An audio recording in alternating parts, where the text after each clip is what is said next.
want to go to Australia. Somebody told me that Australia is basically America, but with free healthcare. Good, you know? That's how it should be.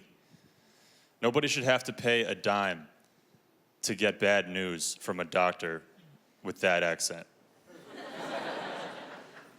That's not fair. Doc, am I gonna be okay? No! No, you know what? You got tumors. Hey. Yeah, you got a tumor the size of a baby head in your stomach. It's mental. That should be on the house, I think. That's not fair. Speaking of medical emergencies, I got in a car accident a couple months ago. That was pretty scary. This guy, he sideswiped me on the highway, and then we pulled over into the shoulder. And he jumped out of his car, and he started yelling at me. He called me an idiot. I was like, what? Really? I'm the idiot in this situation? I was reading Chomsky when it happened, so let's rethink that one, pal. My name is JP. Those are initials. It's not the whole thing. People ask me what JP stands for every day. Could you imagine how annoying that is? I have to tell people every single day of my life that my name is Jalapeno Poppers. My life is a nightmare. I actually knew a guy who was less lucky than me in that regard. I used to work with this guy. His last name was Shitler. Shitler. Could you imagine how often people are like, sorry, did you say your last name is Hitler?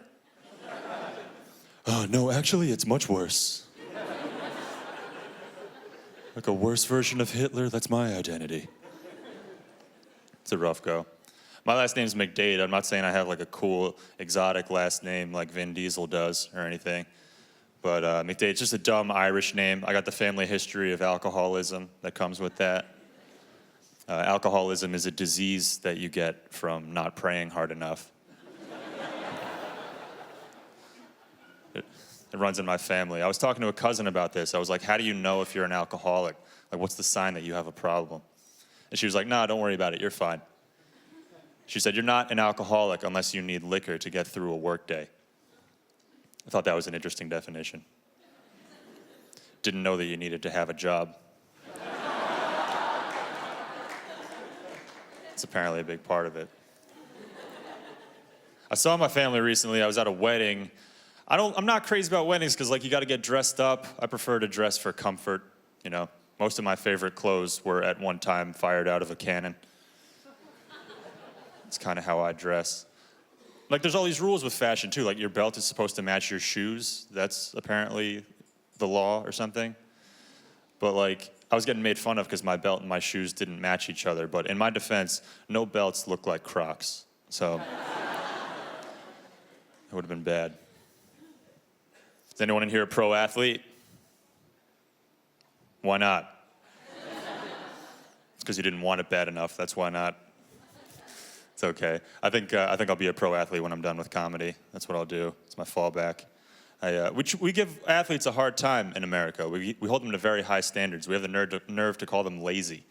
That's insane. Like, the laziest pro athlete works 10 times harder at their job than I ever have at anything. It's ridiculous. Like, if my work ethic was typical of the NFL, nobody would watch. That wouldn't be good. It's like, and the Giants are going to take over on their own 30. Eli Manning is lined up in the shotgun, and he's looking at his phone. Now he's wandering off to the locker room to use the Wi-Fi. I was reading about Che Guevara, the communist revolutionary. You know this guy?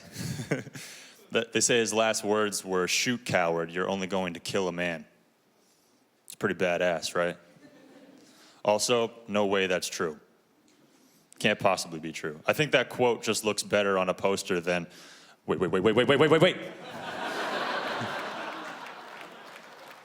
It's not as cool. You guys have been awesome. Enjoy the rest of the show. I'm JP McDade. Thank you.